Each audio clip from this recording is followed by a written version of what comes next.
But I don't want to be gloomy. I think when I look at the peak position as a whole, I think there are reasons for being fairly optimistic about the British economy in the longer run. There are some good things happening here, which we perhaps take too much for granted. Let me just take one example, which are the unemployment statistics. On one level, they're pretty awful. 2.5 million rising to 2.6, 2.7. But it's actually nothing like as bad as it could have been. And one of the reasons it's nothing like as bad as it could have been is that in the private sector, the British workers have been extraordinarily flexible, negotiating pay cuts, part-time working, keeping their jobs, working with management, which has been in difficulty. And as a result, unemployment levels are nothing like as bad as they could have been, and therefore the costs of the economy are nothing like as bad as they could have been. And we perhaps tend to take it for granted, but Britain actually has a pretty flexible labour market, certainly in the private sector. The other good thing that's going on beneath the surface is that there are a lot of very, very good British entrepreneurs. There is an entrepreneurial culture. I mean, I know, and I'm sure I'll hear from you later, that there are a lot of frustrations, about red tape and the tax system as it bears on entrepreneurs, but there's some pretty good companies, and a lot of them are taking advantage of the incentives they're now getting, particularly through the exchange rate, and are doing a good trade. I'll just get a couple of anecdotes which, bear this out, things I've come across in the last couple of weeks. I was called out a while ago in my own constituency, which is Twickenham, southwest London. The local residents were complaining about parking problems. Well, this is our big local issue, parking. And it turned out that this was caused by a new company that had come into the area. And I went round to see the company, and it was pretty unprepossessing. It wasn't sort of one of these glitzy new buildings. It was back of a terrace house. And I got to see them, and it turned out that they employed about 70 people. About 25 of them, I think, had PhDs, scientists. The other 50 were blue-collar workers scattered around the borough. And what they were doing was exporting a key component of wind turbines. All their production was exported. They were making quite a lot of money on it. Most of it was going to China, and they had 70% of the world market. And I asked them, well, how's your recession? They looked at me as if I'd come from Mars. What recession? Never heard of it. How are you getting on with these terrible banks? Well, we don't deal with banks. We generate cash. We don't bother with them.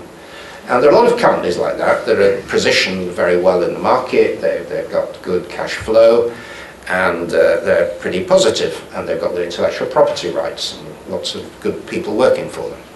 And I came across another company a few days afterwards. I went to one of these visits to Luton, and I was taken out to see this company.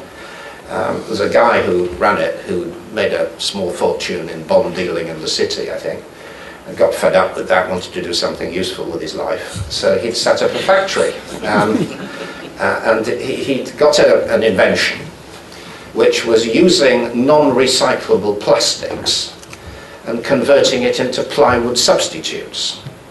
And the technology's proven established, it's a high quality product, and he can make stuff that would otherwise come from forests in Southeast Asia. It's good quality, and supermarkets and the hardware chains are queuing up to buy his stuff. He'd initially gone to a bank, RBS, turned him down, too high risk, not interested. Eventually got some money out of a Belgian bank, I think, and he's now operating his production line, hiring 60, 70 people. It's environmentally friendly, good market, good business.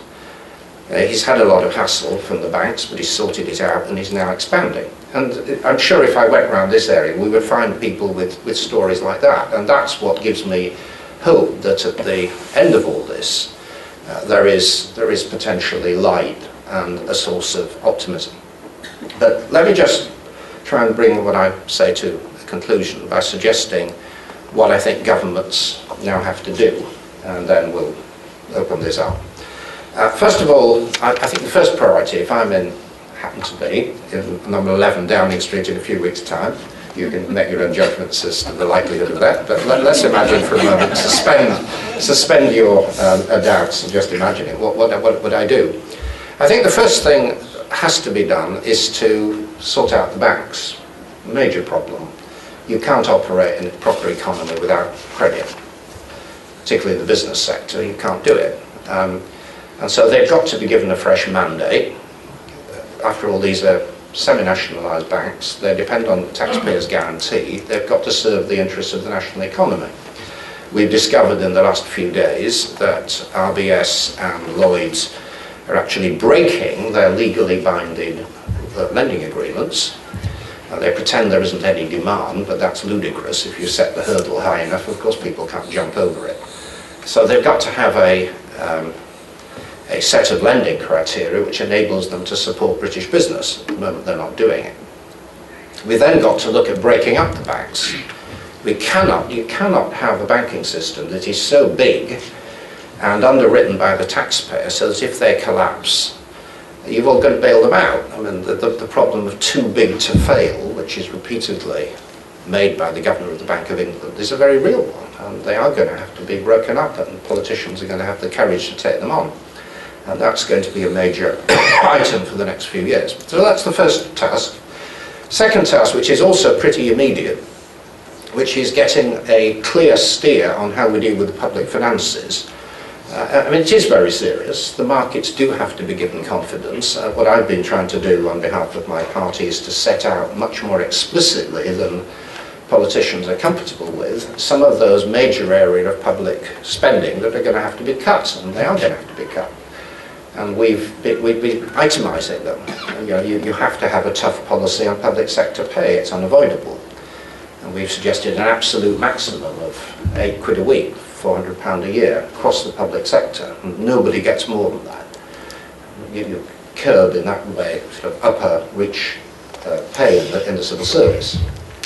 We've got to deal with some elements of the welfare state that have got out of control. Tax credit system going up to incomes of 50,000 makes no sense. The Child Trust Fund is a lovely idea, but we can't continue to spend £1 billion plus on it every year. There's a lot of defence contracts. Of course we need to support the armed forces, but it's got out of control. And everything from the Eurofighter to the Trident missile system are going to have to be, so a lot of that stuff's going to have to go. There are large chunks of public administration in the health service overseeing local government that are just going to have to be taken out. When John Brown had to take on the problem of BP, the first thing he did was to take out 3 or 4 tiers of management in his headquarters, and that is going to have to happen in government, because at the moment the instincts of Sir Humphrey and the other troops doing all this is to keep the bureaucracy and cut the services, and that's completely perverse and the wrong way around. So it's going to have to be approached in a quite drastic but business-like way, which protects the services wherever possible and takes out the overheads. We're going to have to look at things like RDAs.